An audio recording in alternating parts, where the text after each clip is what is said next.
नमस्कार। आज हम recommendations of national policy on education 1986 के अंतर्गत इससे पहले वाली स्लाइड्स में हमने जो कुछ पॉइंट्स हैं उनको डिस्कस कर लिया था। पहला पॉइंट उसमें था आपका द इंट्रोडक्शन। नेक्स्ट जो था वो आपका था the essence and role of education.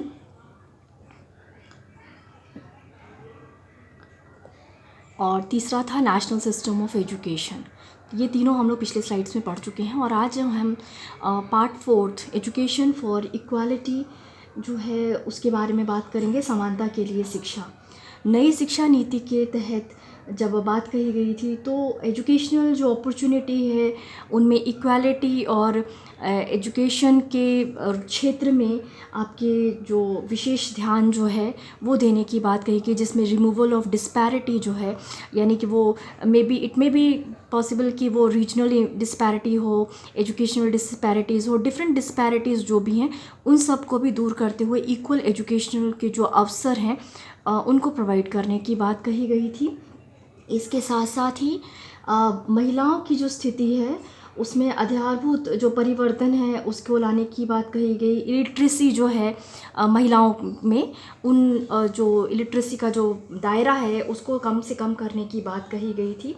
और इसके साथ साथ ही आपके SC ST जो अनुसूचित जाति और जनजाति के जो बच्चे हैं, लोग हैं, उनको समान जातियों के अनुसार ऊपर लाना या उनको लाने की पहल करने की बात कही गई थी। इसमें आपके डिफरेंट जो आपके प्रोत्साहन के जो तरीके होते हैं उनको अपनाने का प्रयास किया गया था। छात्रवृत्ति योजनाएं थीं। अनुसूचित जातियों के अध्यापकों की नियुक्ति, अनुसूचित जाति के क्षेत्रों के स्कूलों में उनकी नियुक्ति होनी चाहिए। बालवाड़ी, प्रौढ़ शिक्षा केंद्र और इलिटरेसी, इरेडिकेशन ऑफ इलिटरेसी के लिए तो हम पहले ही बोल चुके थे कि अडल्ट एजुकेशन जो है वो आपका जो है वो 15 से 35 साल का जो ग्रुप है उनको टारगेट करते हुए बनाया गया था कि प्रौढ़ शिक्षा का जो फैलाव है वो भी आपका होना चाहिए।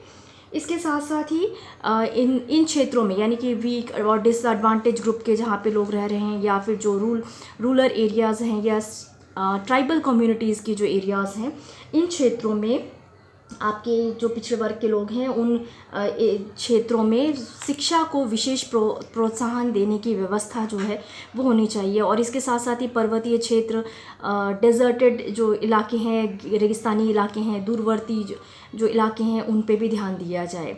और इन इस तरह की शिक्षाओं के लिए के साथ साथ एक और जो बात कही गई कि आपके अपंग या किसी भी तरह से जो आपके जो बच्चे डिसेबिलिटी के शिकार हैं उनके लिए भी विशेष school, special school for them should be opened. और व्यावसायिक प्रशिक्षण की जो पर्याप्त व्यवस्था है वो की जानी चाहिए। सतत शिक्षा या जो कंटिन्यूइंग एजुकेशन है वो आपका इम्पार्ट करने के लिए सरकारी जो संस्थाएं हैं उनके द्वारा या फिर उनकी द्वारा जो आपके रेडियोज़ हैं, टेलीविज़न्स हैं, फिल्म है, जनसंचार के जो माध्यम हैं वो उन सभी को लाने के साथ साथ ही दूरस्थ जो शिक्षा है, मुक्त और दूरस्थ शिक्षा के लिए आपके IGNOU, Indira Gandhi national open university को एक बहुत ही महत्वपूर्ण जो रोल है वो पेश करने के लिए कहा गया, ताकि इन क्षेत्रों में शिक्षा को एक व्यापक और बड़े कार्यक्रम के रूप में लागू करने का कार्य किया जा सके। इसके पश्चात part 5 reorganisation of education at different stages. आपके विभिन्न स्तरों पर शिक्षा का पुनर्गठन।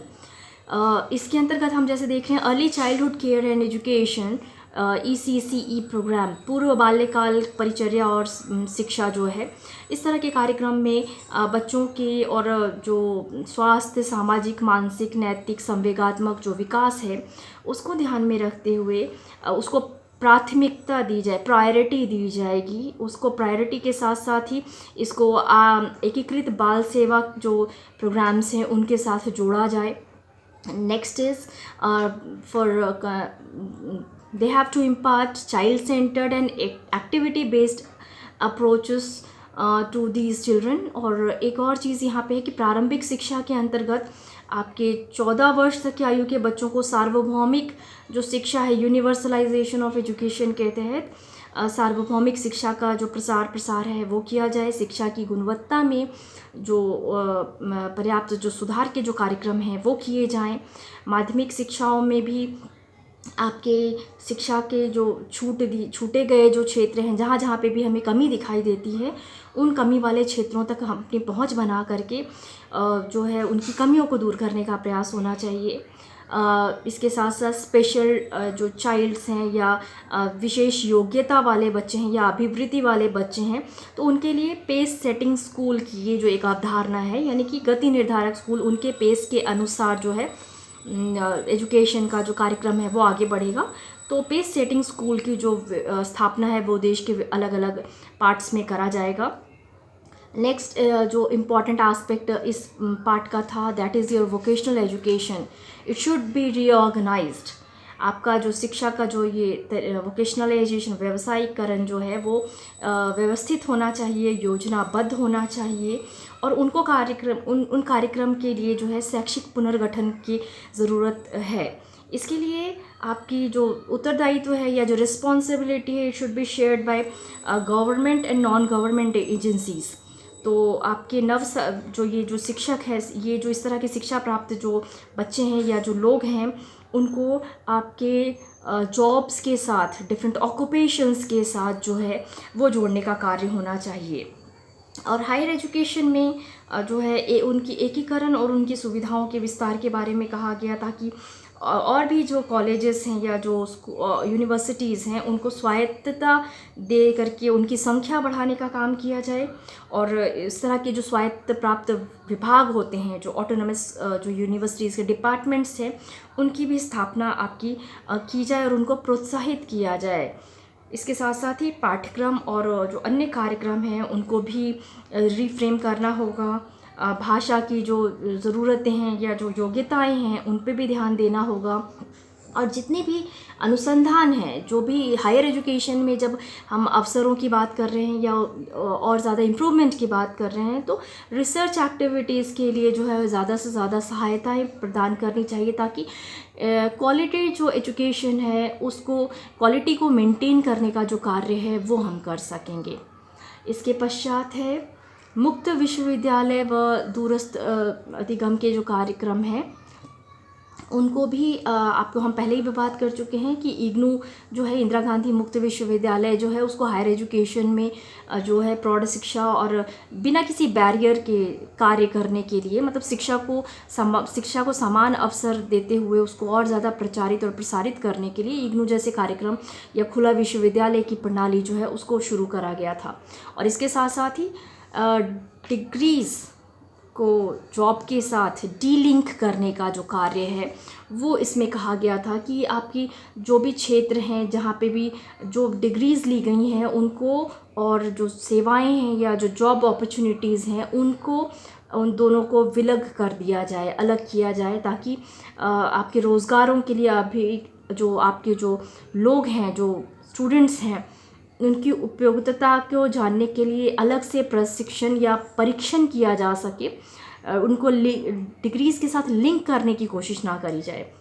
और एक और कॉन्सेप्ट था यहाँ पे, ग्रामीण विश्वविद्यालय का नया कॉन्सेप्ट जो है, गांधी जी के बेसिक एजुकेशन पॉलिसीज़ के ऊपर ध्यान रखते हुए कहा गया था कि ग्रामीण विश्वविद्यालय की जो अवधारणा है या फिर उस तरह की जो संस्थाएं हैं, उस तरह के कार्यक्रम जो हैं, उनको ऑर्गेनाइज करके, उनको सहायता दे करके उनको फिर से काम में लाने का प्रयास किया जा सके। पार्ट 6 खंड 6 तकनीकी और प्रबंध शिक्षा, टेक्निकल एंड मैनेजमेंट एजुकेशन। तकनीकी और प्रबंध शिक्षा के पुनर्गठन के लिए आपके जो अर्थव्यवस्था है या फिर जो यहाँ का सोशियो इकोनॉमिक इन्वायरमेंट था वो उस समय तक काफ़ी चेंज हो चुका था। आप अगर ध्यान देंगे तो 1985-86 का जो दौर है वो काफ़ी तेज़ी से चेंज हो रहा था। तो अब उस समय के ध्यान को देखते हुए, उस समय के साइंस एंड टेक्नोलॉजी के फील्ड में एडवांसमेंट को देखते हुए ये कहा गया कि आपके जो और ख़ास करके इस दौरान जो है कंप्यूटर्स का जो इनिशियल फेज़ है वो कंप्यूटर्स की शिक्षा जो है उसका ज्ञान जो है उसकी काफ़ी उसमें काफ़ी बढ़ावा आ चुका था। तो प्रशिक्षण के इस कंप्यूटर से जुड़े हुए जो प्रशिक्षण की व्यवस्था है, प्रोफेशनल शिक्षा की जो व्यवस्था है, उस पे बहुत स्ट्रेस देने की बात कही गई थी, क्योंकि अब इस समय तक काफ़ी जगह पे जो है आपके कंप्यूटर्स का जो यूज़ है वो काफ़ी तेज़ी से बढ़ गया था। तो आपके इसके प्रशिक्षण की व्यवस्था आपकी होनी चाहिए। और इसके साथ साथ ही महिलाओं और जो आपके आर्थिक और सामाजिक रूप से जो कमज़ोर वर्ग है, जिनको इस तरह की शिक्षा चाहिए, या फिर उसके लिए अनौपचारिक या औपचारिक जो शिक्षा की जो व्यवस्था है, आपके प्रोफेशनल डिग्रीज़ वगैरह की जो व्यवस्था है, वो आपकी अच्छी तरह से होनी चाहिए। और इसके साथ साथ ही टेक्निकली और मैनेजमेंट की जो एजुकेशन है, वो अगर हम ध्यान देंगे तो ये काफ़ी खर्चीले जो है सिस्टम है, खर्चीले जो व्यवस्था है, ये वो है। जब आपको बच्चे इसमें एडमिशन लेते हैं तो उन्हें काफ़ी ज़्यादा व्यय करना पड़ता है। तो इसके लिए इसकी लागत को देखते हुए ये कहा गया कि इसमें क्वालिटेटिव इम्प्रूवमेंट जो है वो आपका होना चाहिए। और विभिन्न जो ऑर्गेनाइजेशंस हैं उनको भी ये कहा गया कि इसके लिए कुछ कार्य किए जाएंगे। और तकनीकी और प्रबंध शिक्षा के प्रसार में जो विभिन्न जो प्रोफेशनल ऑर्गेनाइजेशंस हैं उनको प्रोत्साहन देने के साथ साथ, उनकी तैयारी के साथ साथ उनको आगे लाने का जो प्रयास है, यानी कि उसमें संभावित परिवर्तन कैसे होनी चाहिए, ज्ञान की बढ़ोतरी के साथ साथ हम अपने देश को किस पेस पे लेके जाएंगे, उन सभी की जो एक सिस्टम है उसको ऑर्गेनाइज करने की जो बात है वो हम कर सकते हैं यहाँ पर। नेक्स्ट है आपका मेकिंग द सिस्टम वर्क, शिक्षा प्रणाली का क्रियान्वयन, खंड 7। 1986 नेशनल पॉलिसी ऑन एजुकेशन ने शिक्षा को बहुत ही गंभीरता से लेने का कार्य किया था। और इसके अंतर्गत इसमें काफ़ी सारे जो क्रिएटिव जो एस्पेक्ट्स हैं उनको जोड़ने की बात कही। आपके स्वतंत्र वातावरण में जो एजुकेशन की जो व्यवस्था है, जिसमें नॉवल सिचुएशंस को क्रिएट किया जा सके, क्रिएटिविटी बढ़ाई जा सके, और उसके साथ साथ ही बहुत जो आपके नए एस्पेक्ट्स हैं उनको ऐड कैसे किया जा सके, इसके लिए शिक्षा के प्रबंध की आवश्यकता पर काफ़ी बल दिया था। और इसके लिए उन्होंने कहा कि all teachers should teach and all students study, सभी अध्यापकों को पढ़ाना चाहिए और सभी छात्रों को पढ़ना चाहिए। इस पर उन्होंने काफ़ी स्ट्रेस दिया। और इसके साथ साथ ही इसमें आपके जो इक्वालिटी और न्यू मैनेजमेंट सिस्टम के अंतर्गत, मतलब आपके जितनी भी सुधरी हुई शिक्षा सेवाएं हैं, अध्यापकों के लिए जो सेवाएं हैं, उन सभी को स्टैंडर्ड वे पे लेते हुए, यानी एक जो तय मानक हैं उनके अंतर्गत कार्य करने के लिए कहा गया, उस पर जोर दिया गया। और संस्थाओं में उतनी ही इंफ्रास्ट्रक्चर और बाकी और दूसरी तरह की जो सुविधाएं हैं उनको बढ़ाते हुए राष्ट्रीय या फिर सेंट्रल या स्टेट लेवल, नेशनल या स्टेट लेवल, दोनों ही लेवल पे आपके स्टैंडर्डाइज जो मानक हैं, उन मानकों को ध्यान में रखते हुए संस्थाओं का जो मूल्यांकन है उनकी व्यवस्था की जानी चाहिए।